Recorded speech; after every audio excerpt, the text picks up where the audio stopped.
Three, two. We'd like to welcome you to the BmoreNews Morning Show. My name's Donnie Glover, and it's a beautiful morning. Marcia Jews, how are you? I am great. How's everybody? We've missed you, Marcia. I know. I've just been a little busy. But as you see, Bea is coming up, the Black Engineer of the Year Awards Conference. And it is everything HBCU. We have HBCU Village. We have the HBCU Homecoming. You want to go up to beya.org. And I'm telling you, there is so much information, February the 11th through the 13th. We will be online and everything is virtual. They have so many exciting programs for you all to be able to go into this community and learn about so many different things related to STEM, professional development, the whole 9 yards. So it's beya.org and it's February the 11th through the 13th. Many of these programs that I mentioned are free of charge and open to the community. And they have a lot of these are openings for job opportunities. So you want to go in there and think about what you're looking for. Be sure to get your resumes and visas all updated. February 11th through the 13th. And it's beya.org, the Black Engineer of the Year Awards Conference. And it's in its 35th year.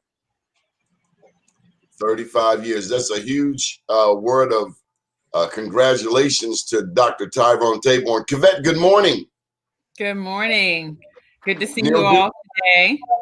Neil Dubois, welcome to the show, Neil. Thanks for having me again. Good morning, everybody. So nice to see everybody's smiling faces. Now, I've already cautioned them, Mr. Williams, to let them know how big a supporter of Be More News you have been over the years. So let me thank you publicly. You've given me the opportunity to come to Washington and interview you and also to be on your show. More than that, I've always looked up to this man for his entrepreneurship because in this world of media, especially independent media, there's not always a lot of money knocking down your door, but at the same time, you never know. And what I really admire about Mr. Williams is how his stick-to-itiveness.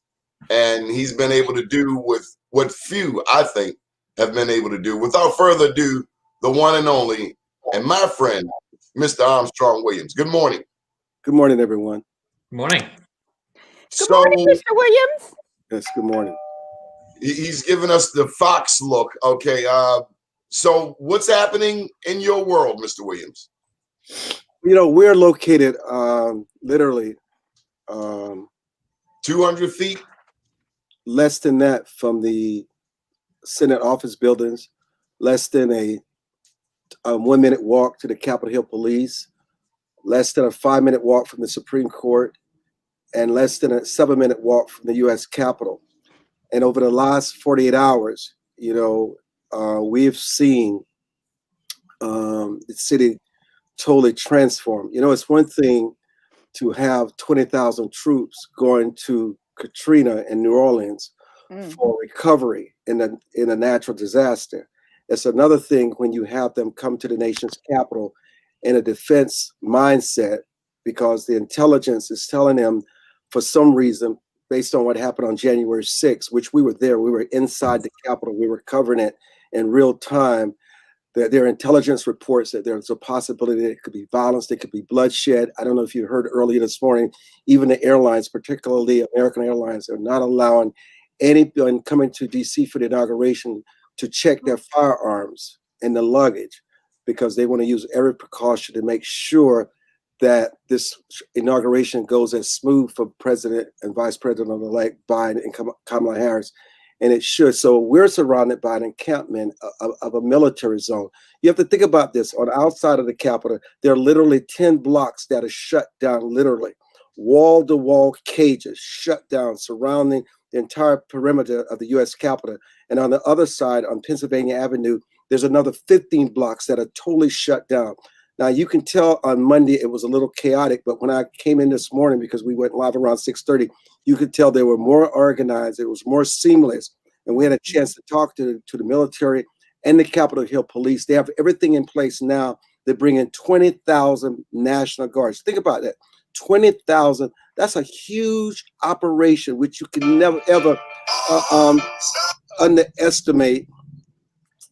What happened here? Kevin.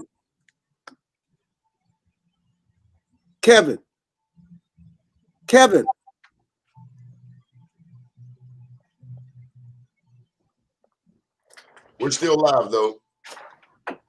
Oh, I'm sorry. I don't know anything about this technology. But anyhow, you can only imagine. You can only imagine what it feels like to be in this area. You feel like you're literally in a war zone.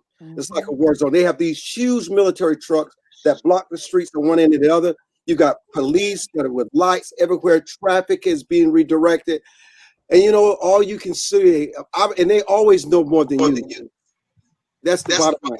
You have no idea what they're hearing. Because listen, remember, just on January 6th, there were pipe bombs in the Capitol. Just thousands of people were able to infiltrate the Capitol. You have no idea whether they had guns, because no one had magnetometers. There were no magnetometers in place to check them for weapons. Now, you talk about the mace, you talk about the bombs. But what else may have they had? And obviously, there's no question, when we're inside the Capitol, you could tell they were getting directions from people in the military. There were veterans. It's just the codes that they used, the backpacks they had. When they pulled out their backpacks, they had this mace that they were spraying. For people to say that was not organized, we were there. Not only that, we saw them take rope out of the backpack, literally out of the backpack. They were prepared. It's Capitol. And not only that, think about this, what they're not telling you. When we're walking up to the Capitol, there were ladders sprayed on the side of the Capitol. Literally, can you imagine security walking somebody still up to the Capitol with a ladder? Who in the world could allow a ladder to even get on the premises? And they use these ladders to scale the walls of the Capitol. With all those things in mind, you know that some form of law enforcement or military were involved as an insider to allow them to go inside that Capitol, to find the officers that they were looking for, and also wreak the kind of damage. And obviously, without any doubt, whether they had firearms on them or not, they were told to hold down, do enough damage to get the attention of this country, and see if that works. And if that doesn't work, we'll come back for more on inauguration day. You just cannot ignore those facts. And that's real. And it was a military program. It literally, they were deployed as if they were going into Afghanistan somewhere. So I don't know if it was the Marine Corps or if it was Special Forces, but those people were armed and ready, and they were either active duty or immediately out of that. But they've created their own force, and that's what you saw on that Capitol. Literally. And literally. So I'm talking about what somebody did. We were there. We saw them mace. I mean, these was like spray cans, these big, tall spray cans. Somebody said, pull out the mace, because the Capitol Hill police would not move. They started macing them. They started kicking them. They pulled off the helmet. And when they got inside, they pulled the American flag out of the rotunda. They put it up with a Trump flag. They started pulling fire extinguishers from the wall. They knew exactly where these fire extinguishers were. They started spraying law enforcement. They started using their flagpoles, attacking law enforcement. It was pandemonium inside there, okay? There is no way that ordinary citizens could have known the blueprints that Capitol pulled this off. And everybody should be concerned. This is not about liberal and Republican, Democrat concern. This is about we, the people. What is going on in America? It's a takeover. Yeah, Mr. Williams, quick question on that, because I'm curious. I think that's right. What was the end game in your view? What was the goal? Was the goal to try and get sort of Joe Biden and the Democrats to throw their hands up and say, look, we don't want to deal with this. Trump, you stay another 4 years. Was it a violent overthrow of the government? What was that this was if it was coordinated, there would have been a multi-step plan. What was the end game to that plan? How did this end? Here's the beauty, Neil, of what I've learned from all this. The more I think I know, I realize I don't know anything. There is so much that I need to learn. As much education and exposure and experience that I've had, that has forced me to step back and be humble, and because none of us really know. But I will tell you this, before it happened, it was peaceful. We were there since 9 o'clock that morning. It was peaceful. We got to the steps of the Capitol. People were running up to the step of the Capitol, telling their other colleagues from different states, you got to go up to the steps of the Capitol and take that picture. I've never been to the steps. You have no idea what it was feeling like. People were on camera with us saying, we're not here to demolish the place. We're not here to be violent. We're here to be peaceful. And then I'm going to tell you, the other thing that we've learned, in a protest, there's no such thing as a peaceful protest. Because one moment somebody can step on somebody's toe the wrong way, they can blow it in their face the wrong way, and they think they're spreading COVID. Just one little thing can turn people and transform them into things that they had never imagined they could become. And I'm gonna tell you what that moment was. The moment we had our devices, you know how these alerts always go off on your mobile devices and devices. An alert went off saying that Vice President Pence will not stand in the way of decertifying Joe Biden as the next president of the United States, and he will go along with welcoming him. Somehow that came out, and when they saw that, I saw this guy in a gas mask. He had a face cover. He was on my left, and he says, "Take back your house. This is an insurrection. This is Bastille. This is 1776. What are we going to do? What are we going to do?" And all of a sudden, the people got caught up in the chanting, and they started moving towards the Capitol doors. And that's when chaos and the siege ensued. Just that moment, the vice president in his action, remember, the president set this in motion. Right. He had been demonizing his vice president all week. He had been maligning his vice president all week. He made his followers believe that the vice president had powers that he did not have to overturn this election and decertify Joe Biden. And we all know that was not true. So in their minds, they already had this image of Biden. And when it was said that Biden did exactly what they thought Trump was telling them he would do, they just lost it. Obviously, because you could see it all over the television. I've never seen anything like that. And in such close quarters, they went in en masse into those halls. What was going on while you were standing outside? Because as you were watching them going on, what was going on in your head, Armstrong? No. Not what was going on, Miss Marsha. No. You see, my problem was I got caught up in the peacefulness of it. Because I woke up that morning and I had a feeling, I just had a feeling. And so I was armed to the max. All my gear, all my bulletproof vest, all my alarm. All right. I had everything on. I was ready. I'm telling you all. Handle your business. I felt it. I was ready for battle. Okay. But then all of a sudden, I was calm. I said, okay, it's going to be okay today. We had a lot of fun. A lot of them recognized me from TV and social media. So I got comfortable. But when we were standing on the steps of the Capitol and that alert went out, I was between the door of the Capitol and Capitol Hill Police and the protesters. I got squeezed between that. And when they were pushing, I was pushed. I did not know on the other side of that door whether the military was there, whether law enforcement was there, whether they were going to start firing upon us. So we were forced into the Capitol. But what shocked me was that protesters were already on the inside. And you could see they had come from the other side. And what I realized much later, while they forced their way into the center part of the Capitol, there were other law enforcement that peacefully allowed them to walk in. What? Yes, yes. Many were just escorted in as tourists. None of them went through any magnetometers, many checkpoints. Let me tell you, there were at least 1,000 people inside the U.S. Capitol. That's like a football game. There were about 1,000 people inside the U.S. Capitol. No question. That's crazy. Yes, they were. So when you're looking at all these people, they had arms. They were armed with guns and things. Obvious, or just think about this. If they had guns, they never revealed it. What they had was mace. You saw the pipe bombs which were discovered. They had their flags, which that staff pole can become a weapon. No, they did not. What they did, they fought the police. Remember the law enforcement officer was beaten with a fire extinguisher?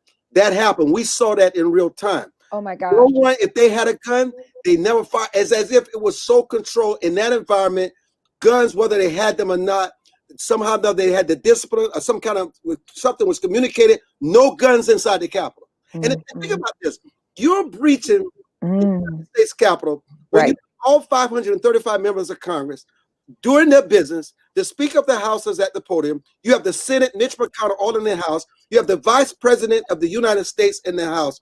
It takes a lot of hubris and a lot of arrogance and a lot of certainty to go inside that building and to conduct that kind of exercise with all those lawmakers inside. And they were scared to death.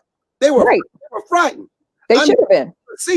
And then you can tell from the video footage later that they were moments away from finding the sacred space where they had led the law enforcement and tried to protect them. So you go figure that out. I mean, obviously, there's no question that not only the military and Capitol Hill should be questioned, there has to be people inside Congress that also must be questioned. And I'm glad you mentioned that. Mr. Williams, we learned that New Jersey Congresswoman Bonnie Watson Coleman, 75, tested positive 3 days ago for COVID. She says that she believes she caught COVID after the insurrection where the Congress people were convened together. She said some of her Republican colleagues would not wear their masks. And so my broader question is, what impact did COVID have on the insurrection? You know, here's the thing. It's interesting you mentioned the mask. I mean, you know how you, a lot of this stuff keeps coming back to you. You know, it's interesting when law enforcement began to spray the protesters with these, whatever you call it. Mm-hmm. The thing that happened, because I also had on my mask, and I never wear my mask outside. I only wear it inside. Because of the mask that we had on, the gas that they were spraying had no impact on the protesters. They were protected from the gas spray by their mask. And what was interesting on the outside, this is interesting. I just thought about this. Very few people were wearing masks. Mm-hmm. But on the inside, it is as if the people that matter were wearing masks. Now, there were those that were not, but most people had on masks. Now, listen, you and I all know that you can have family members who've been exposed. Somebody like myself, I was with the president and my producers when we interviewed him, got COVID-19. I was with Dr. Carson the same day that he tested it. I have staff people that I've been around that tested for COVID. I spent a week in Miami for bringing in the new year, and 70% of the people that were with me got COVID-19. I never tested positive, have never had it in my system. It reacts to people differently. I can't say what causes people to get COVID or not. So I'm not going to make the reach to say that the Congresswoman got it in that environment and how she got it, because it just doesn't show up. Sometimes it happens before, but there's so much that we don't know about COVID and how people contract. I just don't know. What I was really getting to was their refusal to wear a mask. Congress people refusing to wear a mask on Capitol grounds. Armstrong, do you wear a mask? Armstrong don't wear no mask either. I don't. That's why. Wait, Armstrong, he ain't sitting there worried about that. Yeah, I can't. I want to be transparent. Yeah, I don't. How can we curb it if our leaders don't believe it exists? They believe it exists.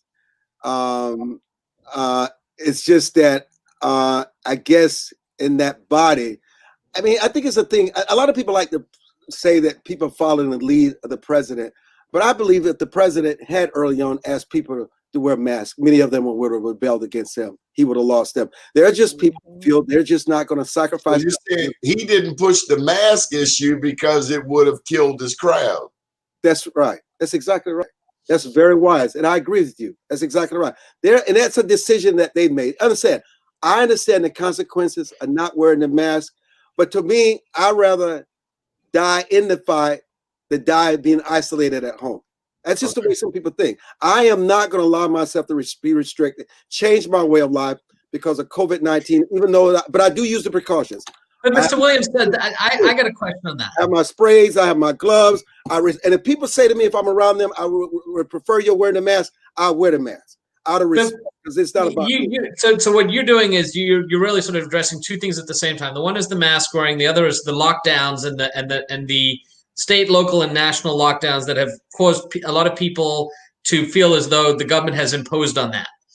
Do people not appreciate or understand that had they worn masks earlier and more frequently, the lockdowns would have been less significant and over much quicker, like they are in New Zealand and many other countries that acted faster and more responsibly? Yeah, we're the worst country in the world with COVID.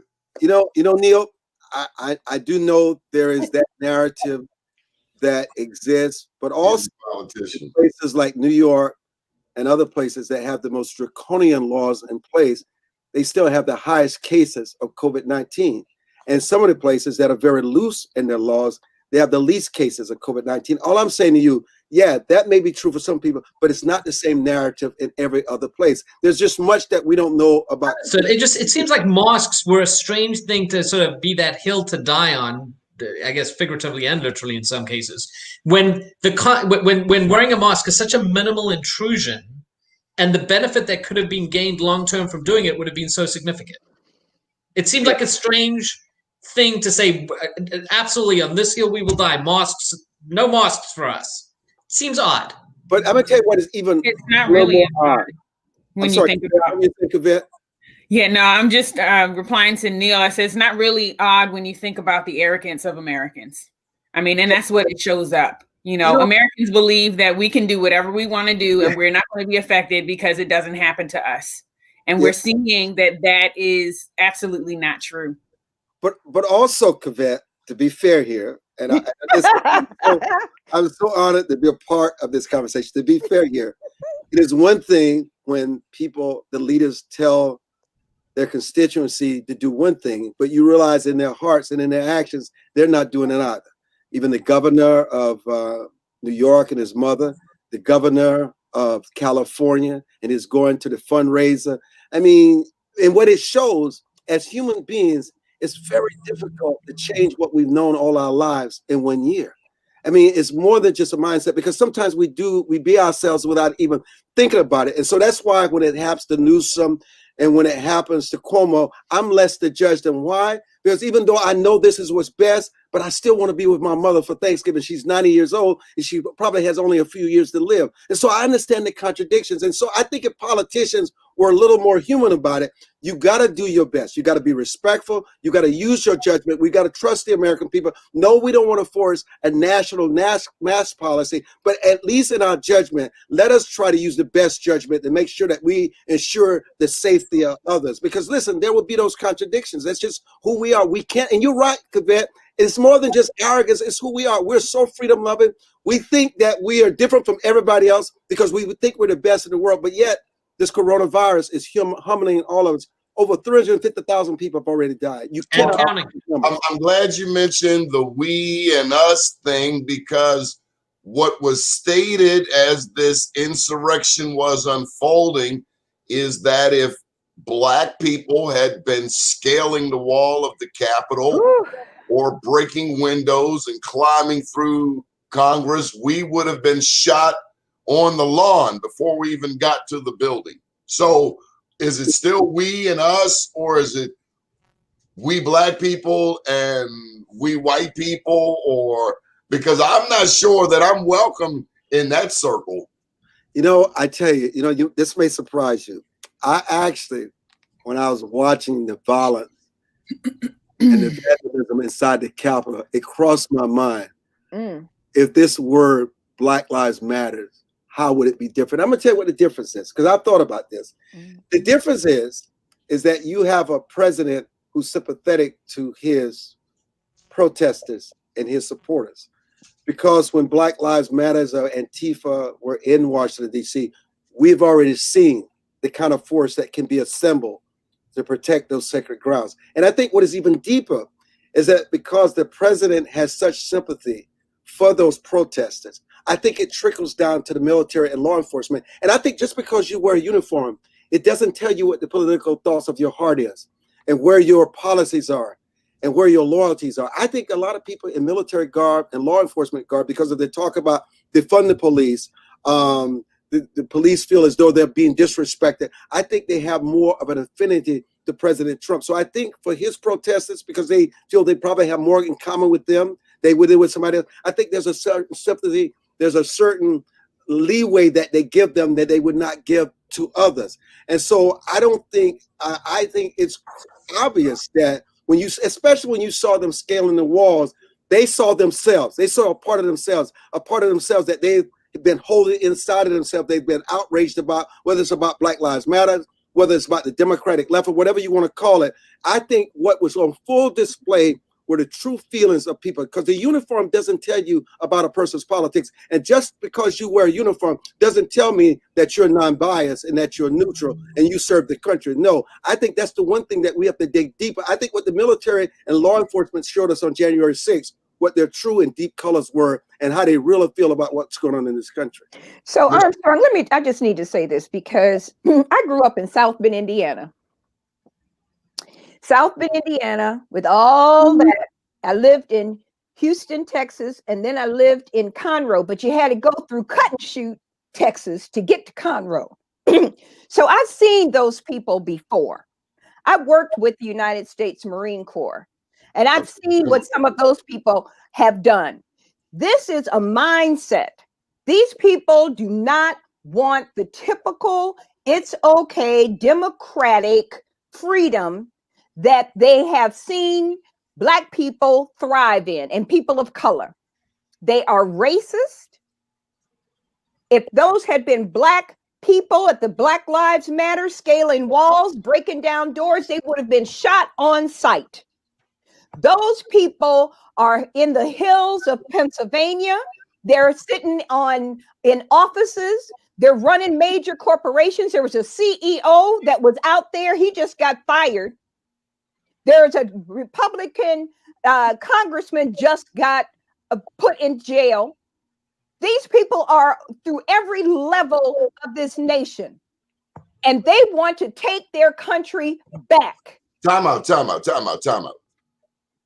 When did this country belong exclusively to any one group of people? Did I miss something? Yeah, why don't you go back in history and let whatever they think it is.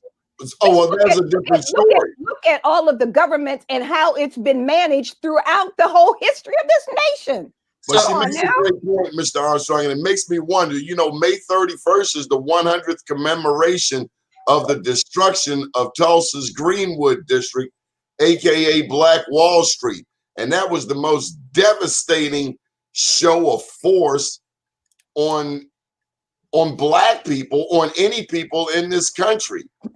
The only thing I really care about in life is the truth. We all know the truth when we hear. And I think Ms. Reeves makes a very interesting point, because I think you're bringing up Black Wall Street is that same mentality that was so jealous and so envied the community thrive and grow and build businesses, even though you had less people involved in crime, you had the success of entrepreneurship, but the jealousy and the envy, they had to find a way to destroy it. And so so that string of DNA does exist in people today. I would never deny that. And I also believe that she's correct. I mean, if you had Black Americans scaling those walls, vandalizing the U.S. Capitol, it would have been a different outcome.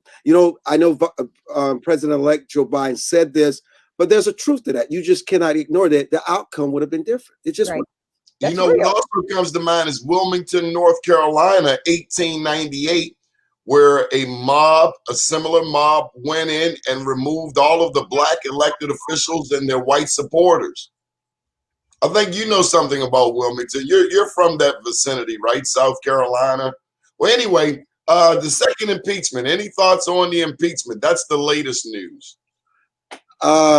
Listen, there is no question that our sitting president, Donald Trump, incited what happened on January 6th. That's right. Thank you. His family. Thank you. His supporters, his lawyers, there's no question about it. And he bears responsibility. Thank you. And even more telling than anything is this. We understand this. I'm the CEO of my company. I have hundreds of employees. If my vice president, no matter what our political disagreements may have been, who have been so loyal and faithful to me, and Pence have been very faithful to him. If my vice president was in that bunker of the U.S. Capitol, and I was watching it on TV under siege, there is no question that I would have reached out to my team to make sure that my VP was okay. The president never reached out to check on the welfare of his VP. He threw him under the bus. And still have not asked about it today. Doesn't care. So more than anything, loyalty matters. And so, but impeaching the president 6 or 7 days out, in which McConnell's not going to bring it up until after Biden is sworn in. Even Biden has shown some trepidation about actually impeaching the president. Listen, the president needs to be sent a message. No American is above the law. You cannot incite this kind of behavior.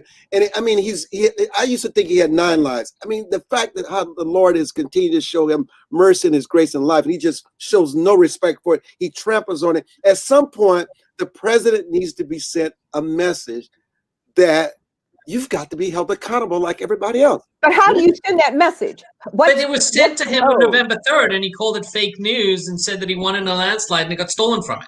Well, that's why he doesn't get the message. I think it's. When did you conclude he was unfit to be president? You know what? When he was voted out in November.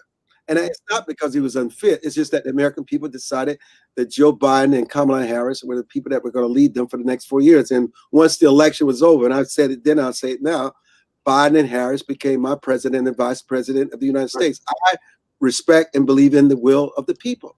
Right. These transitions happen every 4 years. We're a democracy. We're not ruled by some mob or some dictatorship. We have a rule of law and we have a constitution. And that doctrine continues to guide us today. There are people who want to undo the Constitution and write their laws, and you cannot allow that. And so, but the marketplace, with what's happening with his businesses, a Deutsche Bank pulling out, where he could possibly go into financial ruin, I think the president will see, and we're beginning to see the consequences of his actions. At what point will America address our original sin? You know, I got to tell you this. It keeps coming back around, kind of like a drug addict. If you never address it, it never gets healed. You know, that's one of the burdens that were placed on President Barack Obama during his 8 years in office. He had his Ferguson, the same problems. Bush had it, Clinton had it. That is the stain for America. And it's not no one person is going to change that. I mean, it is what it is. And whether that is addressed or not, we cannot deny that America has made a lot of progress, but we have such a far way to go. But everything that happens to America and everything that is not always about race, even if you look at, I had a chance to talk to many of the Trump supporters, they feel no different than other Americans in this country. They feel disenfranchised. They feel like they lost their way of life. They feel like their vote does not count. Their voice is not heard. There are many people who fest a lot of anger and resentment. And the problem is that we've allowed the two political parties to be everything to us. And what we've done, we don't challenge them enough to be better. I mean, we're willing to sacrifice our own belief systems and our truths to embrace their agenda and sacrifice holding them accountable. And until we realize that the issues are in this country, that most of what goes on in this country today is controlled by special interest groups, it's controlled by lobbyists, it's controlled by big pharma, it's controlled by lawyers, and just follow the money trail. And most Americans are left in the same situation they were 4 years ago. Because no matter what Biden does in the next 4 years, Americans who are probably poor and disenfranchised, 98% of them find themselves in the same situation 4 years later.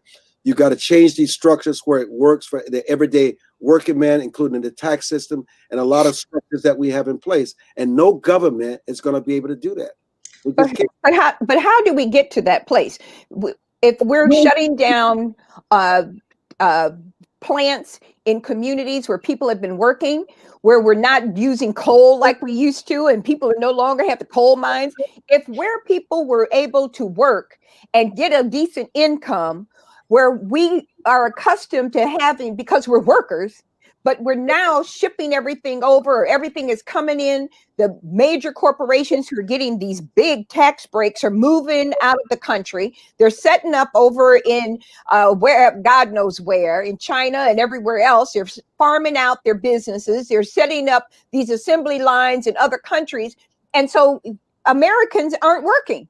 They're sitting and they're struggling. They're shuttering their businesses. They're shuttering their homes. And this is across America. It's not just in Baltimore. It's in Oklahoma. It's in Idaho. It's in the Midwest. It's in the West. It's in the Northwest. How do we get there from here?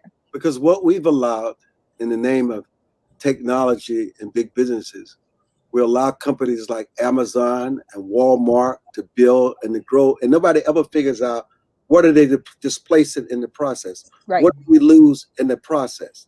And while we may celebrate the worth of Jeff Bezos or the worth of the owners of Walmart and their philanthropy, when you think about the devastation that they've done to small moms and pop stores across the country, I mean, that's part of the problem is what allow these huge corporations to become. They're becoming monopolies, and at the expense of everyday small business owners who take care of their families. Because listen, 80% of small business owners hire most Americans in this country. Correct. They're like 5 and 6 employees. They're not these behemoth companies like Walmart, Amazon.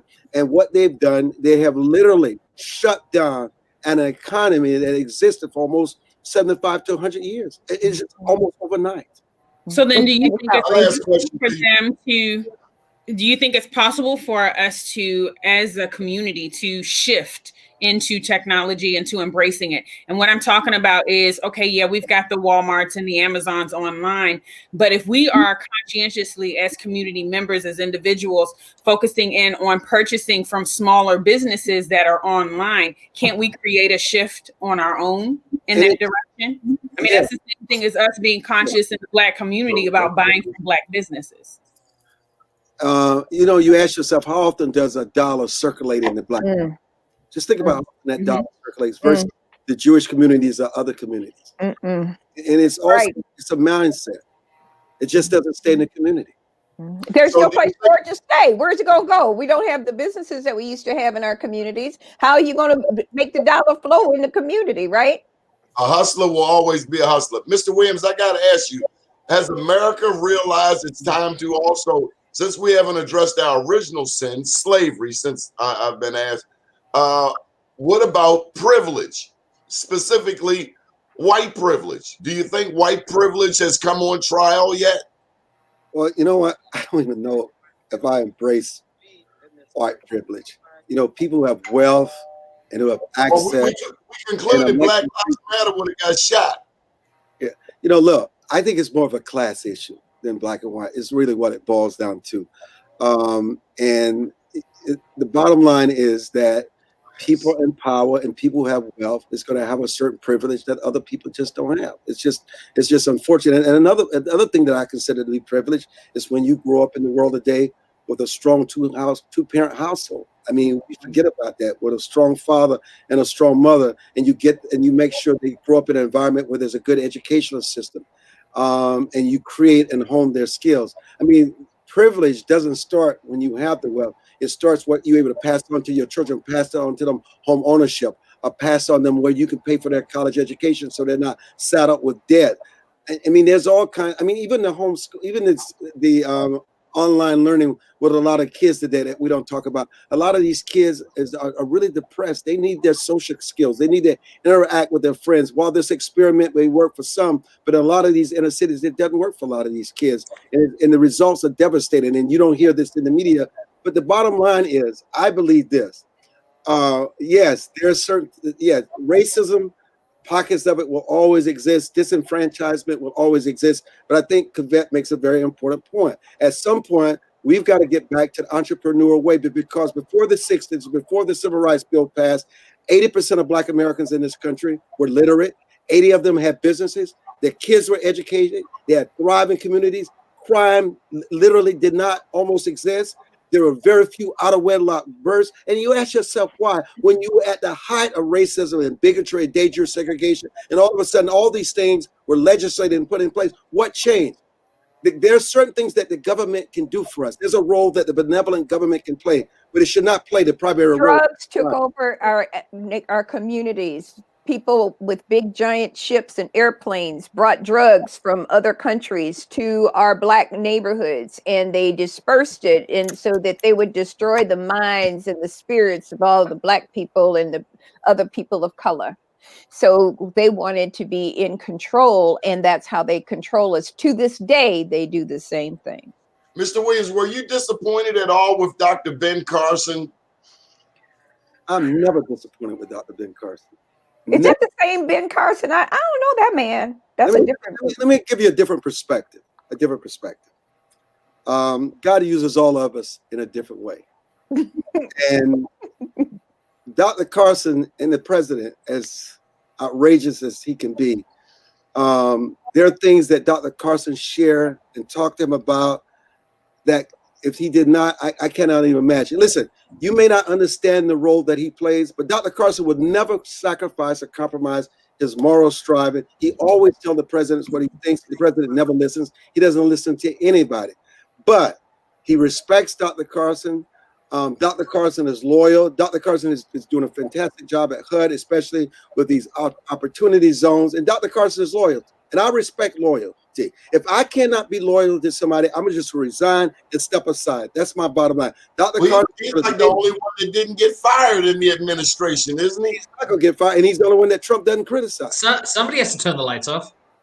Yeah, well, So, Mr. Williams, I wanted to introduce you to one of my friends. His name is Morocco Coleman. And after you, we're going to be talking with him. He's an American veteran, and he's been pushing his book for a minute. And we'll be talking with him. Any final thoughts, Mr. Williams, and anything we can do to support you? Listen, here's the key for today. All of us have value. None of us have all the answers. And everybody has something to contribute. You know, I don't get caught up in a label that somebody wears, whether they're a liberal or whatever. Like Donnie and I get to know a person's character, and I extend my hand and I say, my name is Armstrong Williams. We need to work with everybody who's civil, who's reasonable, and who wants this country better for themselves and for their children. And we have been divided for too long. This is why I'm on here today, and this is why I wanted to share the story. Because if you listen today, most of what we're saying, we're 80% on the same page. I'm not going to agree with him about Dr. Carson turning off the light, but that's his freedom of speech. He can say that. I welcome it, and I defend him to say that. That's who we are. I'm not sensitive enough where Neil can say something about my friend that is going to faze me. That's who we are. Say who you are. Say what you believe. But at the end of the day, we got to fight for America. Because what we're seeing today in America, we're not black and white anymore. Because listen, if this nation goes down, we go down with it. All of it. Come here on different ships, but we're on the same boat now. We the sinkers. So we have an obligation to choke out anybody that tries to mess up this country, right? We're choking out the president. Oh no, he's slow to choking out. Okay, please. And he realized, but anyhow, it has been a joy, a pleasure being here today. Stay safe. Happy new decade. Let's make sure that we take back our country and don't concede anything to anybody. And an unexamined life, just like an unexamined political philosophy, is not worth living and following. We've got to examine everything, your allies, your enemies, everybody, because in anything you can find some good to build and grow a better America. Thank you, Mr. Williams. Armstrong, before you leave, I just want to tell you something, Donnie. This is a picture of Armstrong and myself. And Armstrong has a copy of my book, which I gave him at the Congressional Black Caucus a couple of years ago. How you doing? How you doing, brother? I gotta have you on. I gotta help you promote your book. That's what you told me then. So look, Bad Marsh, is always good to see you. Neil. Good seeing you, dear. Thank you, Mr. Williams. I appreciate you coming on. That's my brother. That's my man. Thank you. I enjoyed this. Let's do this again. Yes. Yes, sir. Going back on the battlefield. All right. Thank you. Be safe. Be safe. Yes, be safe. Yes, I will. Thank you for that. All right, baby. Thank you. Okay. Thank you. Okay, so before we get to Morocco, welcome back, Saj. Kavette, you seem to have resonated with Mr. Williams. Neil was kind of playing the arch nemesis and said Dr. Carson. Turn off the lights. He went from brain surgery. No, I'm saying that they all have to leave. Somebody has to be the last one out.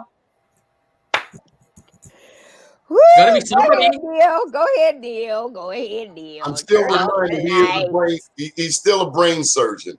No. I actually have a lot of respect for Dr. Carson, ideology aside. My point was mainly that, somebody's got to stick around to the end of the administration with everybody getting fired and resigning. There has to be somebody there at the end. Why? Why? There's no rhyme or reason. I hear that. Fired. Before we get to Mark, I just wanted to make one point, because I think something that Armstrong said is exactly right, and I think it's something we all kind of have to wrestle with. I think he talked about the president not listening, and I think we have a real danger right now on a major level of everybody kind of living in their own echo chambers. And And I think one of the reasons we ended up where we are is because the people on the right who are supporters of the president only get fed information that you reinforce a pre-existing narrative. And I think there's some of that on the left as well.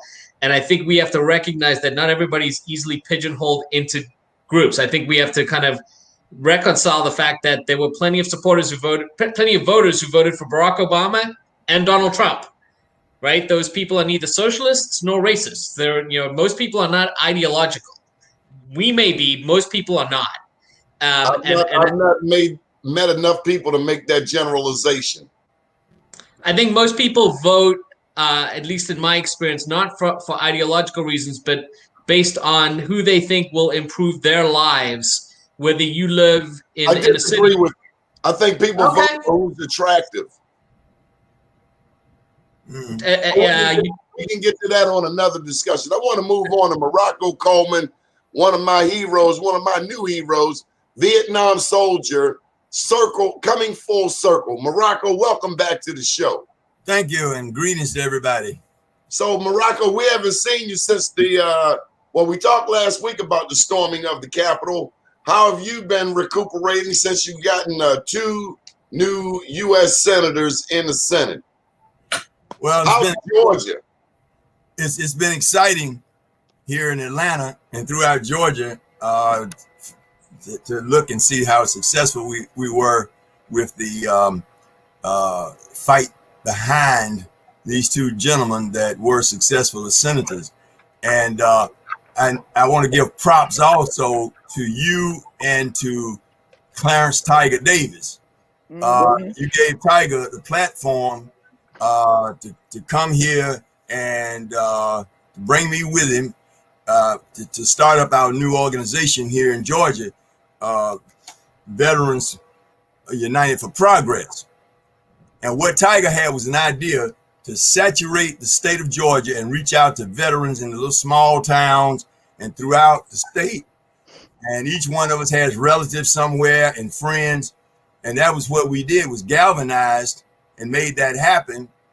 And one of the members, Reverend Johnson, out of Augusta, Georgia, he has 19 congressional districts down there, and he's been doing this for a long time. And so Tiger appointed him as co-chair along with me, and Johnson had the connections to get Stacey Abrams on for 20 minutes on our Zoom meeting. Wow. And so she was on board with us and supporting us. And so we're talking about months ago. Yeah.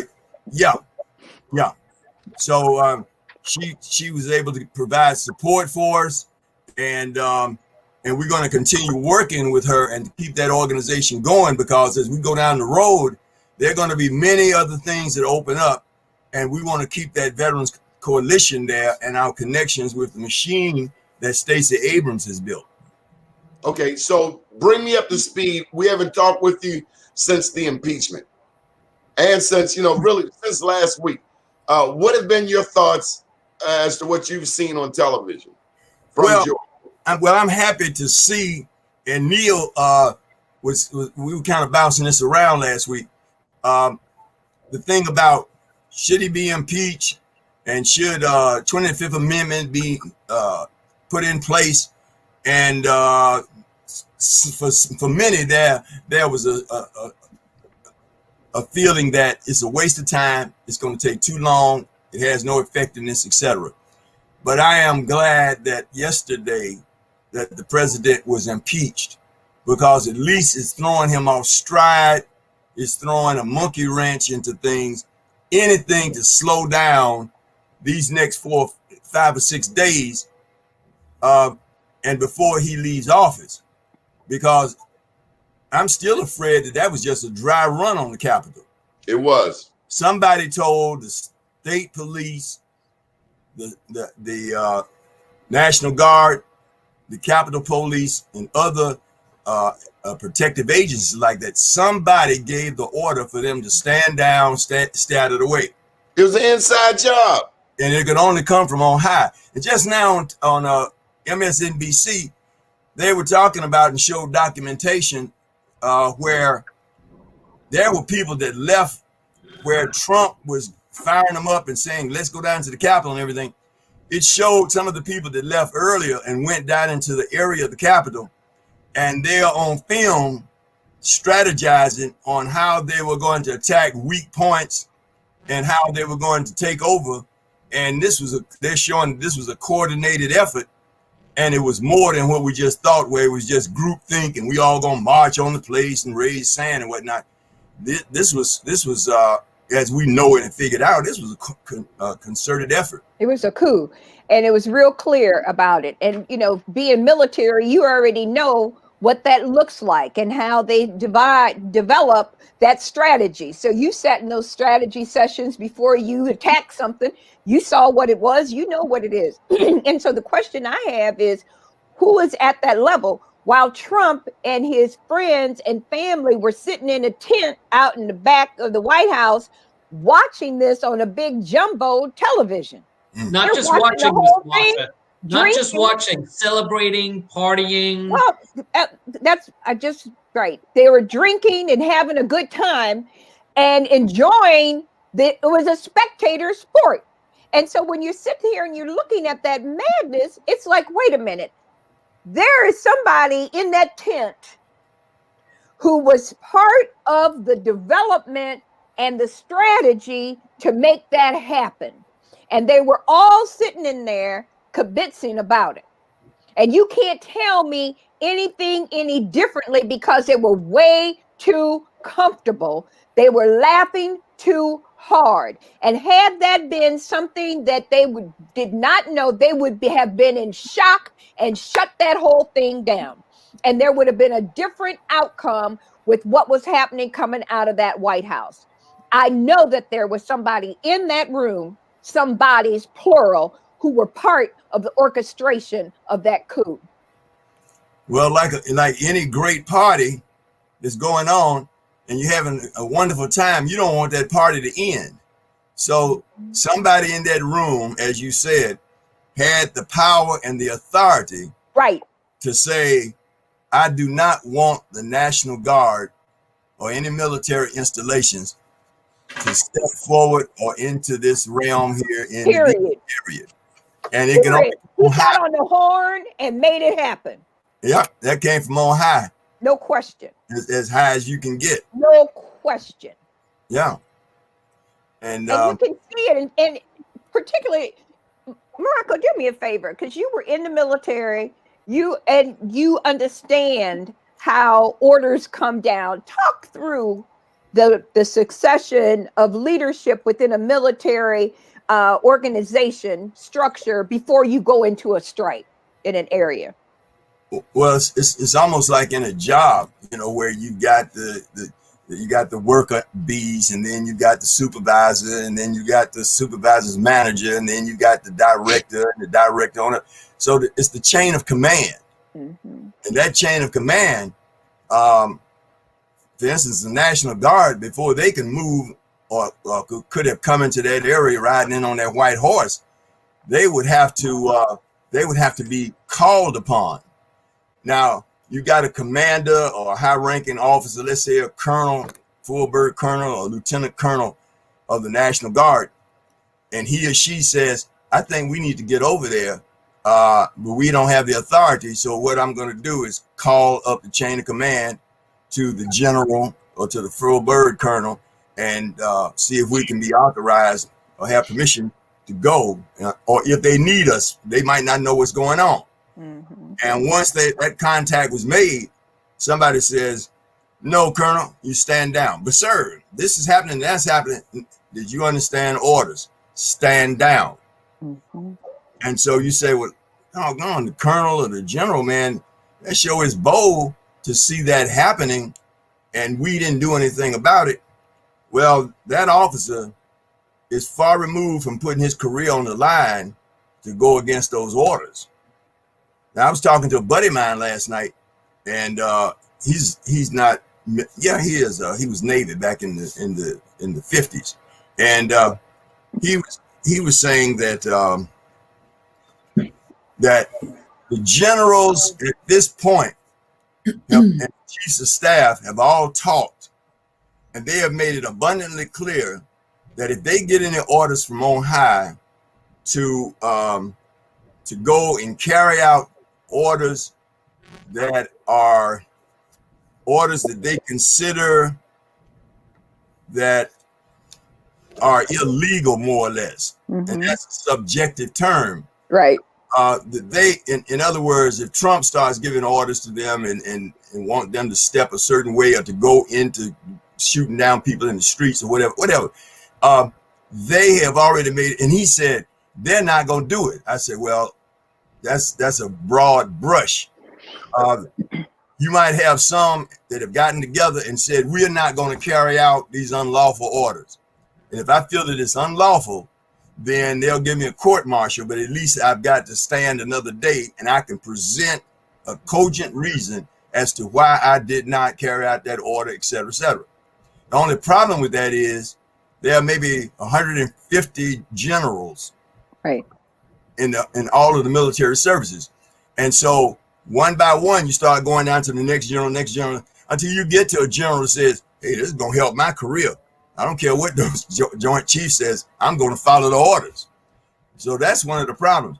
Another thing I'm bothered by is at the Capitol, they keep showing us all the National Guard and military people sleeping on the steps and camping out, waiting for any eventuality. I don't like that being televised and publicized like that, because now it tells you where everybody's concentrated. right. So then you look up And they're not paying attention. no, you get hit from some other part of the city where now they got to mobilize to get there and whatnot. But at least with the impeachment, I'm sure that it's thrown Trump off stride a little bit, hopefully to make him commit some errors or whatever else. But anything, and this is what I was saying last week, and I think Neil and I were kind of kicking it around, anything to knock him off stride, slow him down. And Morocco, actually, I think I agree with you, and I think it's been two things. I think the impeachment was one of them, but I think a big part of it was Twitter deactivating his account. I think I'm serious. But White House account, but he has a White House account now. There is a White House account, but he can't use that either. He's completely shut off his social media supply, and so whereas instinctively he had this ability to instantly connect with people in real time to express his immediate opinion about anything, that's being taken away from him. And I think you had this impeachment where he felt very aggrieved, because he always feels aggrieved because he's always the victim no matter what happened, or Don, but he didn't have the outlet to express that. And you could there was a video that he released last night. It was about a 5-minute video, and he clearly didn't write it because it actually made sense and was very vanilla. But you watch, I'm not qualified to psychoanalyze people. Just watching it, this is a person who's completely deflated, right? Who has basically given up, and he is as anxious to get through the next week, I think, as the rest of us. Yeah, and we hope so. And the only hope that we have at this point in time is that when Congress comes back together on the 19th, that they will move forward with the proceedings for the impeachment. So here's the problem. So I hear you, Kaveh. I think they might delay it for a week or two. And the reason I say that is I believe there's a Senate rule that says when you start taking up an impeachment trial in the Senate, you are obligated to conclude that trial before you take up any other business. And the most important thing when Joe Biden gets sworn in on the 20th, he's got to get his cabinet appointees confirmed in the Senate so they can be in place, and they can't wait a week or two for a trial. I think he's going to get his cabinet appointees done first, and I think then they're going to do the trial. I could be wrong. It's only the conclusion of that trial that would keep him from running in 2024. So it's absolutely essential that they follow through on it. They don't have to. They've already completed the second impeachment, but if they don't follow through on, finishing up this process, then he could still run in 2020. And I'm not saying they won't do it, because also bear in mind, by the time this comes up, once Joe Biden gets sworn in on the 20th and Kamala Harris becomes vice president, Chuck Schumer is now in control of the Senate because Georgia won those two elections. So Chuck Schumer gets to decide. So I suspect what will end up happening in a Chuck Schumer Senate is they're going to approve Biden's cabinet appointees in warp speed, get them in place, especially the ones that have national security implications where we have to have people in those positions. It may take a week or two and then go into the trial. We're talking with Morocco Coleman. He's an honorably discharged and decorated Vietnam veteran, a strong voice for veterans of all periods. He counsels disabled and incarcerated veterans, speaking of their plight in public forums and lobbies for policy changes on the state and national levels. Now retired, he is the Assistant Director of the Georgia Department of Labor Office of Veterans Programs and co-chair of the Committee for Veterans Employment and Training, Congressional Black Caucus Veterans Brain Trust. So one of the questions that was posed, Mr. Morocco, was from Chip, and he asked, I think he's back. Trying to wait on him. He's come on, Chip, chime in. Good. I was trying to get my can you hear me? Yeah, leave the camera alone. Just speak. How you Oh, snap. got me? Mr. Coleman. Good morning, everyone. Good morning. How you doing? Good morning. Hey, your organization. I wanted to ask you a question about it. I know you're in Georgia, but what does your organization, what does it do for veterans? Well, for veterans, it's going to be the next movement that we step to. Initially, we were coalesced to work on the getting out the vote for the two gentlemen that were running for Senate. But what I think I'm hearing you say, and you let me know, is what are we doing to help veterans with benefits or veterans that need help in processing claims, or that kind of thing? Is that what you're asking?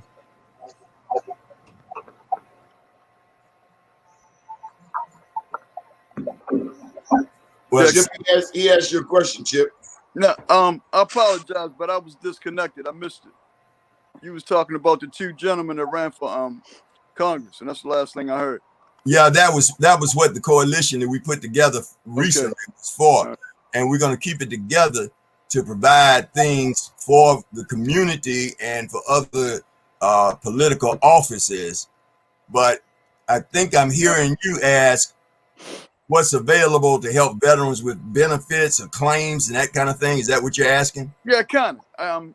Yeah, that's like the second part of the question that I will ask you. Yeah, All right. that's. What do you need? First of all, this is where I am. I am a veteran. Okay, I have a VA card. I got it when Obama did something in 2014, and I was able to get a veteran's card. I was court-martialed in 90 for received a BCD for marijuana use. It was kind of rigged, man. It was very, it was very prejudiced. It was very racially motivated, but I was court-martialed, man. I got a bad conduct discharge for marijuana use back in the 90, 89, 90. But for some reason, I was able to receive my veteran's card in 2014. So right now, I'm eligible for some of the benefits. I work for the government now. A lot of things changed in my life when I got that status, but I'm not 100%. Like, I can't get disability claims or any kind of health claims or whatever. And I was curious if there's an organization down that maybe you possibly work with. I guess that's. Have you applied for any disabilities? Well, right now I have a BCD still. I have other than I understand. But Yeah. have you made the effort to apply for disability? 4 times. And what happened? Denied because of my discharge. And that's what they told you, that you were denied because of the type of discharge you have. Yes, sir. Okay. One of the first things that I would recommend is that you go online and look up for upgrade of military discharge. And, Right. and you're going to have on there a general and his office of the Marine Corps, or either at the Pentagon, and you submit a letter requesting that your discharge be upgraded or reviewed. And you give some reasons and whatnot, and the paperwork goes back and forth, and you have to jump through some hoops. But hopefully you will be able to at least get your discharge upgraded to honorable condition, under conditions. Right. Or something even lower, but it will open the door for you to file claims for benefits and other other things that you've been trying to attempt. Hey, Mr. Coleman, I appreciate it, and I did not mean to hijack the meeting, man. I mean, No, That's wonderful. that's the way that I came into knowledge that I have now, because when I was down and out, man, I was homeless for 2.5 years, Vietnam vet, suffering PTSD, the whole 9 yards. But any opportunity that I saw, I would make it known. I would step to people. I'd ask questions. I'd walk up to folk that I'd look at and they say, "You can't go up to that person, man. They big this and big that." But I said, like, man, I need help. I got to go to somebody. Mm-hmm. Let me give you a phone number, and this is going to be a national number. It's like a national hotline number, and this is for any other veteran. If you want to find out about the kind of benefits that are available to you, what you can do about your discharge, who do you have to contact, and all of this that I just gave you, and or if people want to check on their claim because it's been taking a long time to find out what's going on with it, you call this number, 1-800-827-1000. is that e-benefits? No. All right, good. No. Give it again, Morocco. Okay. Because you went out a little bit. 1-800-827-1000. 827-1000. 800 number. 800-827-1000. And now, who is it? when you call that number, you might be in Baltimore and you get somebody in Seattle, Washington, or Arizona, because the numbers roll over. But Gotcha. they're there to provide all types of assistance. You might have to call that number back a couple of times because it's pretty fast. If you want this, hit this button. If you want this, hit that button. So you just have to figure out the button that's going to lead you to where you want to go. Gotcha. And if you have any further problems and whatnot, check with Donnie and call me, and I'll see anything else that I can do to assist you. Yeah, most definitely, because I would like to give you a little bit more, like update you a little bit more on where I am, where I was, what I've tried to do so far, and where the process is. If it's no problem, if you have the time, you know. Sure. I don't mean to sound like I know it all, but I started doing this back in 1985, and I'm on quite a few boards and this, that, and other, blah, blah. But as I said, I've been through a lot of this, and I've heard the same stories almost all over again. I can tell you your story and what happened to you. Although I do keep an open mind because I can always learn or hear something new. But you gave me enough for me to get a pretty good understanding of where you're coming from and what's going on. So did I answer your question? Oh, yeah, no doubt. Okay, great. On the note, let me just say that it's our intention to bring Mr. Morocco and other veterans on at least on Thursdays, at least once a week, because we recognize the need to provide our veterans with services, and a lot of times they just don't know. So, Ms. Sergeant Morocco Coleman, we thank you for answering that call and helping us to answer that call. Glad to do it. And I wish you. Speaking of which, in your book, one of the stories is about some Black soldiers that you stood up for. Yeah. There were some investigations that you were a part of, and you found out that Black soldiers were being set up by right-wingers that made it into the military. Well, like Mr. Mason, Yep. I too had a court martial in Vietnam, but I defended myself at the court martial, and I was found guilty. But it was a kangaroo court, and I knew the law, and I was able to make some things happen. But what Donnie's talking about, after 6 months of being in the jungle, a buddy of mine was the morning reports clerk in the base camp. And he said, listen, he said, didn't you tell me you could type? I said, yeah, my last year of high school, you had to take an elective. So I took typing. And I took typing because that's where the girls were. But once I got there, I really got into the typing, and I learned to type. So now we had I had a legal clerk that was leaving Vietnam, and he was getting out of the service coming home. And so they asked me if I'd be interested in taking his job as a legal clerk. And I said, anything to keep me out of the jungle. So they gave me a book called The Uniform Code of Military Justice, Article 1 to Article 118. Each one of these articles on such and such a date, such a time, this happened, that happened, it will answer almost any eventuality you can think of. So they had me to study that book for 3 weeks. Then they gave me a secret clearance and they put me in charge of handling all the court martials, 212s, dishonorable discharges, etc. So when I took over, it was a company of 600 men. Of that 600, 300 were poor Appalachian whites, Hispanics, and blacks. Of that 300, about half of them were up for court martials and all these other charges. I found out that there were 2 redneck sergeants that had left by the time I got there, but they had set these folk up over a period of years. And so now that I had a secret clearance and I was the only one that knew the records, I'd have to go 30 miles away and do the investigations to write up the paperwork and prepare the court martials of Article 15s. During my research, I started finding that many of these people had been set up, and it was designed so that when they got back home, they had bad paper, like you, dishonorable discharge, bad conduct, BCD. Wow. It would stop them from being able to get good jobs, benefits. They got wounded in Vietnam, and now they can't apply for disability for the knee that got shot and that kind of thing. So in my investigations, when I found that for sure that I could see where the setup occurred, I started making them disappear. So the first case that I had was an old sergeant, and he came to me and he said, son, he says, I'm a career man. I got a daughter at Morgan State. My career's on the line, and they got me for being AWOL here in Vietnam. And it's not true. It's a setup. And I said, well, Sergeant, he said, I've got a court martial pending. I haven't heard anything. I said, well, Sergeant, I said, you know what, that case, and I knew all of my cases. I said, sir, that court martial mysteriously disappeared.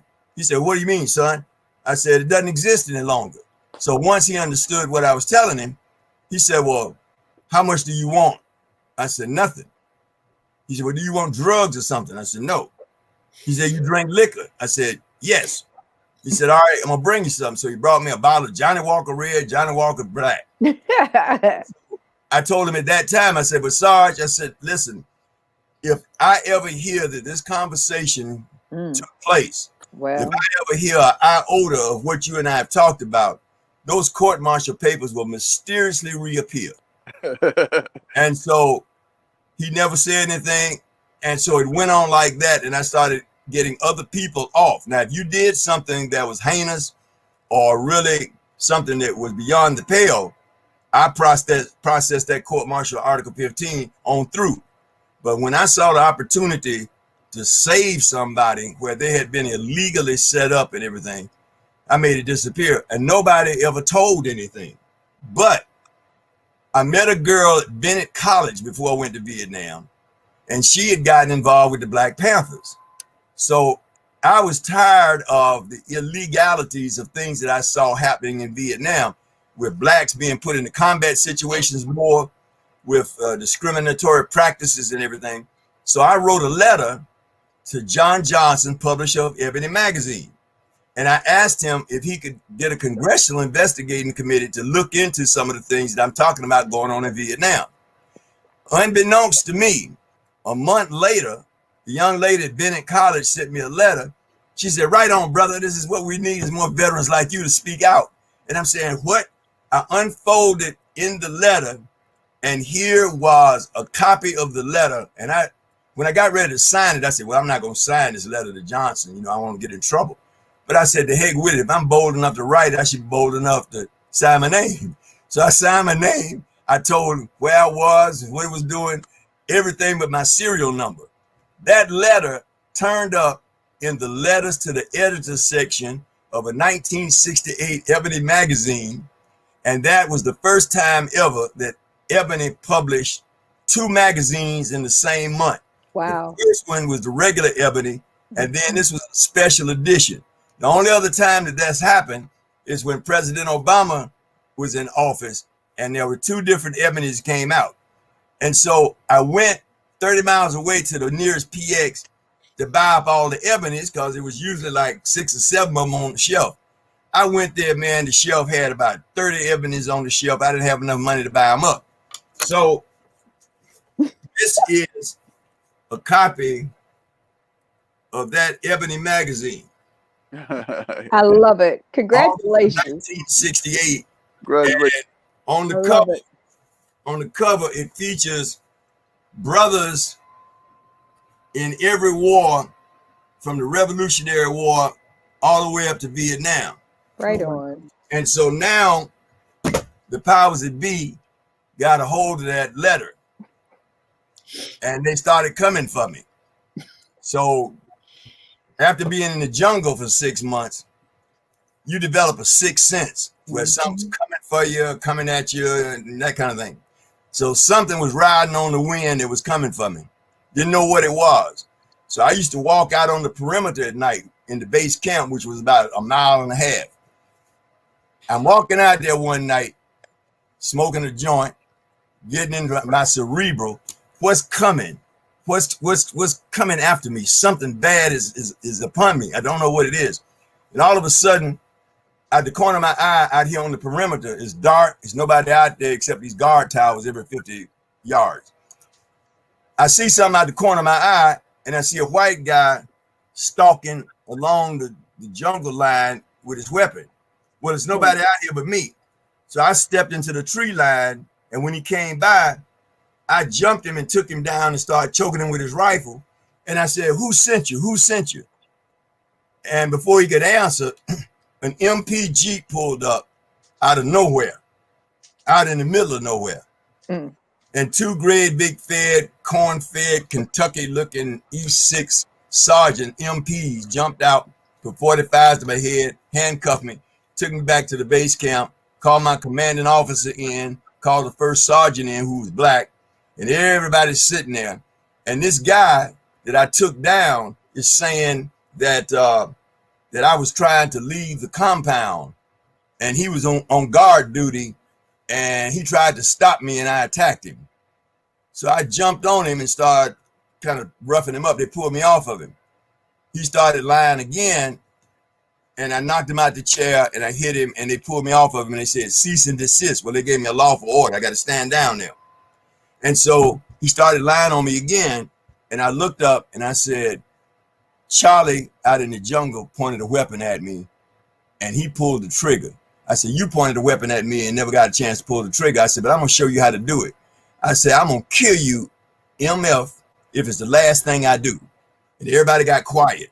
So then the commanding officer, the captain, says, "All right, this is over with, etc." So he told me, he said, "Coleman, go get you some sleep. This is a blowover." So 2 days later, I'm at my desk. Here comes the MP captain, walks by, sees my captain, he leaves.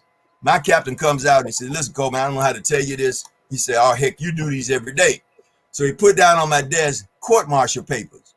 And it said that on August 25th, 1968, you did threaten Spec-4 Javon Wall by telling him, "I will kill you, MF," or words to that effect. And so now you're going to be court-martialed for communicating a threat to kill. So there are 3 types of court-martial. A summary, where they slap you on the wrist. A special is where they send you to jail and send you to jail in Vietnam. General. The third one is a general. A general, during wartime, they can take you out and shoot you or hang you. Yep.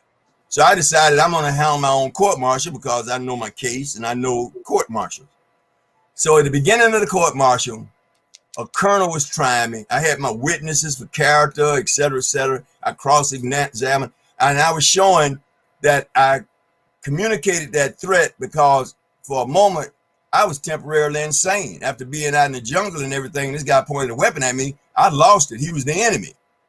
And at the beginning of the court-martial, they presented me with a second charge that I didn't know anything about. They said that everybody in that room heard me when I told this guy I was going to kill him. And they said, "Sir, it was so quiet in there, you could hear a pin drop. And the look in Coleman's eye when he told that guy he was going to kill him, everybody knew that Coleman meant it." and the guy had a nervous breakdown, so they had to send him to an R&R station in country to kind of calm him down. They later found out that he had a nervous breakdown so bad that they had to give him a medical discharge. So anything that's in the military is called GI, government issue. Your clothes, government issue. A Jeep, government issue. Your weapon, government issue. You are a GI. You are government issue. You die, send and get somebody else's mother's son. So they got me for destroying government property because they've invested money in training this guy and everything. And now I supposedly broke him. He's got a nervous breakdown. They got to send him home and pay him a disability for the rest of his life. So at the beginning of the trial, I saw something and I kept them away from it. And after 2 days, the colonel says, well, Coleman, I understand you were temporarily insane. You didn't realize what you were doing, et cetera, but you did communicate that threat to kill. And we did lose the money and everything we invested in this guy. So you are going to be sentenced to 6 months at LBJ, Long Beach Jail in Vietnam. When you finish that 6 months, you will come out and still stay in Vietnam and will make up that 6 months. And then the remaining 3 months that you had before this all happened. And at that time, we're going to give you a dishonorable discharge. So I looked up, and here are the same 2 MPs that are getting ready to transport me 200 miles to the jail. So when they got ready to put the handcuffs on, the colonel said, oh, by the way, I want you to sign these papers, Coleman. So when I looked at the court-martial papers, it had on there, I will accept trial by court-martial. I will not accept trial by court-martial. You check off the block and sign it and date it. Well, it doesn't matter. It's a moot point. I've already had the court-martial. So I just signed it and said, no, I don't want a court-martial. Signed it and dated it. When I got through, the captain says, you know what, Coleman, they told us you were a pretty smart black guy. I said, but you're not as smart as you think. I said, what do you mean, sir? He said, well, the colonel had his head up his behind. He says, it was a kangaroo court. He forgot to get you to sign those papers at the beginning of the court-martial. But we just got you to sign them, and now we're going to backdate them and make everything all right. Take him away. I said, wait a minute, sir, I might be as smart as they told you. He said, what are you talking about? I said, well, court-martial papers come in a set of 7. You presented me just now with 6. At the beginning of the trial, and this is what I saw at the beginning of the trial that I kept everybody away from. They had to present the charge sheet, the top sheet out of the 7. The original sheet, they had to present it to the chargee at the beginning of the court-martial. So they gave me that paper on the first day. That night, I sent that document to John Johnson. So since he got me in this mess, I sent it to John Johnson, and I told him check out my court-martial. If I'm not heard from in 3 days after my court-martial, to check and pull a congressional to see where I am and what has happened to me. And they said, wait a minute, Coleman, you got us by the cojones now. What can we do to make this right? I said, I've got 1 year to do when I get home. They're going to send me, my next orders are to go to Fort Stewart, Georgia. I'm looking in a Jet magazine. They got a riot going on down there where rednecks hung up a rebel flag in the mess hall. Now, coming out of a jungle and warfare, going into a racist situation, there's no telling what I might do and whatever. I don't need to go there. So I said, I want to be stationed at Fort McPherson in Atlanta, Georgia, which is 12 minutes from my house. They said, you can't go there. That's where the generals go. That's where Colin Powell is and blah, blah, blah. They say, you can't get it. I said, well, then I got to do what I got to do when I get back. So when my time was up for my 30-day leave, and now I got to go to Fort Stewart, Georgia, the Pentagon sent a Jeep to my house with 2 officers in it. And it was the day before I was to report. And they brought a telegram from the Pentagon telling me to report to Fort McPherson, Georgia. So that last year I was stationed at Fort McPherson. They had to pay me separate rations to live at home. And it was like going to a job from 8 to 4 every day. And the court-martial had to disappear because it was an illegal court-martial. But think about how many people have gotten illegal court-martials, like this brother James Mason here. He did a little something there, all the rest of them doing, smoking a little joint and whatever. But he was one of them kind of guys there that didn't say, yes, sir, shuffle his feet and roll his eyes and scratch his head. Yes, sir, boss. It's a threat. And so when he goes back to the world, we got to put a stigma upon him so that now he will be the one that has to come up to your car at the red light with a squeegee asking if he can wash your windows just to get some change to stay alive. Mr. Morocco, we got to get some other people involved here. Marsha, Chip, Kavette, we only got a couple of minutes left. You've been listening. Any thoughts? Oh, I think I told you all before. I started my career, real career, professional, working with the Marine Corps League and former Marines. And I think that I know I would not have made it had I enlisted to be in the military. I'd have been court-martialed about 4 or 5 times. They probably hung me somewhere. But I just really thank you for your service, but also I thank you for being able to document that and to be able to find your own place and understand what you needed to do to not only take care of yourself, but to take care of your countrymen. And I'm really proud of you, and I'm honored to know you and to have you in this forum. And it's really powerful. It just lets us know that there are so many people who are in there, who look like us, who are part of the military, going in for one thing and coming out with something else. I lost my uncle in Vietnam. And so I have a special place in my heart for military personnel. So thank you, sir. Thank you. Thank you. I appreciate it. Mm-hmm. Yeah. I just want to go ahead, ladies first. Thank you, Chip. And I as well. Thank you so much, Mr. Coleman. I first of all look forward to reading your book. And then secondly, I really want to connect with you after this about what I might be able to provide to your organization in terms of education, financial education for veterans, because my father was a veteran. And when he passed away, one of the challenges for myself and my sister were we were not financially set to be able to cover all of the expenses for his funeral. We did cover the funeral expenses, but I was so blessed and fortunate that his military service provided for his burial. And right. So that benefit, we had to make some phone calls and, go through the process.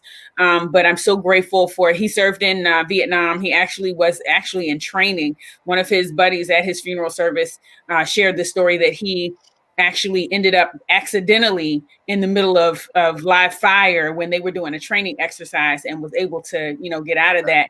But that was, kind of an interesting story to learn about him. Connecting to the war. And we see how, our men, our Black men have had to face many challenges in the military service. And Black women.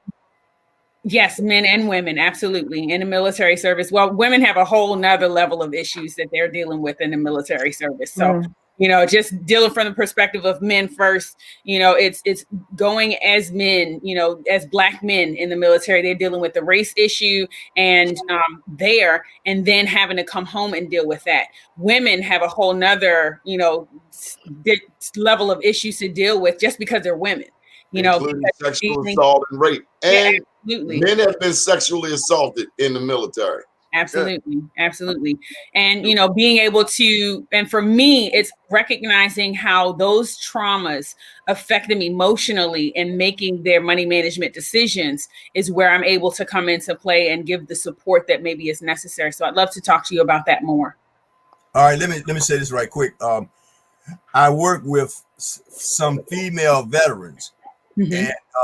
And I'm very much involved with women veterans, especially when they deal with social psycho trauma from rape and abuse, where you got these men that are officers or outrank them and take advantage of that. And then there are two things that I want to make sure that I let your listeners know, Donnie, and that is I spoke to a church and it was at my wife's church, and I know all these women in there and everything. And they came up to me and I was surprised at how many qualify for this. There are many women veterans very many women that are widows of veterans. Mm-hmm. Veterans die in the military, or if they did, or if they died just through life and whatnot. Many times, widows are able to file for what they all used to call the old widow's pension. Widows are able to file for a check every month, a pension, if they are on a fixed income where they got a little retirement and with Social Security, if they don't go over the income guidelines for the VA, they can get a check every month as the widow of a veteran. The second thing is that as my generation gets older, for any veteran or a widow that needs to go into assisted living, or if they need home health care, they want to stay in the house, but they need somebody to come in every day to feed them and the medication and dress them and that kind of thing, or they go into a nursing home or assisted living, the VA will pay them over $2,000 tax-free every month to offset the cost if the husband served during wartime. So that's so many people don't know this. So Chip, you had a comment? Yeah, real quick. I work for the VA in Wilmington, Delaware. I'm an employee for the VA, number one. Number two, Mr. Coleman, Donnie, I need to speak to Mr. Coleman if it's possible. I like to connect with you. It might not be able to help me anything, but I just want to chop it up with you, man. If it's a problem, I got a lot you would like to hear, man. Trust me. Are you in the WCT program? Nah, man. I started in the I started in that program. Nah, I'm a government employee. Good. You know, Good. I got hired by Schedule A letter. If you're familiar with the Schedule A letters, Yeah. yeah, I'm a veteran with a disability, but I'm not a veteran. If that makes any sense to you, man. Yeah, got you. Well, Chip, I just put my number up on the stream, and just call me and I'll connect you with Mr. Morocco. Marsha's been a powerful show. It's been a powerful show, and a lot for us to think about. You know, my father was a veteran and came back and couldn't buy a home in Texas where he returned to, and you know, that whole 9 yards. And my uncle's family couldn't do what they needed to do, though he was killed in Vietnam. And so, you know, we sit down and we look at all of the disparities that we have. So we're really glad that you're here, and I hope your organization becomes the national organization that it needs to be, because people need your voice and they need to be able to connect. They need help. Make sure that you buy his book, Coming Full Circle. And I think it's powerful. Yes. Marsha, do you know he just retired? He was a state representative, Frank Turner. He was in the legislature there. Yeah. I was talking to him the other day. That's one of my best friends from my college days at North Carolina Central. Yes, I do know him. I haven't seen him in a while. Yeah, okay. He's a good dude. Yeah, and a good friend. Dude. Yeah, well, give him my regards. I haven't seen him, talk to him in forever. I sure will. That's great. Thank you. Sarge, Cavett, Marsha Judes, it's been a powerful hour and a half. We're going to get on up out of here. Thank you, everyone, for joining us today. And we'll be back tomorrow. We're here Monday through Friday, 10 to 11. Marsha, do the Bayer plug so that we... Yes. The Black Engineer of the Year Awards Conference comes out February the 11th through the 13th. If you go to beya.org, you can register. That weekend is going to be HBCU reunion. They're going to have HBCU everything this weekend is going to be amazing. And there's a career fair. So if you go up to beya.org, you'll be able to register. And for those public programs, you'll be able to register at no charge for the career fair and the HBCU programs. So beya.org, and please follow up as soon as possible, because I'm sure they're going to fill up, and it is virtual, but all you need is your laptop or your telephone and you can participate. Special thank you to Rondi Griffin and also Andy Havash. She tunes in all the way from Hungary. So it's been a powerful hour. Sarge, thank you for everything. Do pick up a copy of his book, Coming Full Circle, by Morocco Coleman. Hey, do you still got that ponytail, man?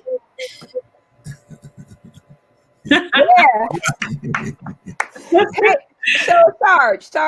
We're going to keep an eye on you, Morocco. Do you sell your book online? Sarge, you sell your book online? Yeah, it's online. Okay, I'll get it from Donnie. Yeah. Good deal. Okay. Up to date, down tomorrow. Do your day and everything will follow. Nothing to it but to do it. I got to do it, regardless of how I feel. I see you smiling, Cavett. I am somebody. I am my brother's keeper. Good morning, Baltimore. Good morning, Baltimore. Good morning,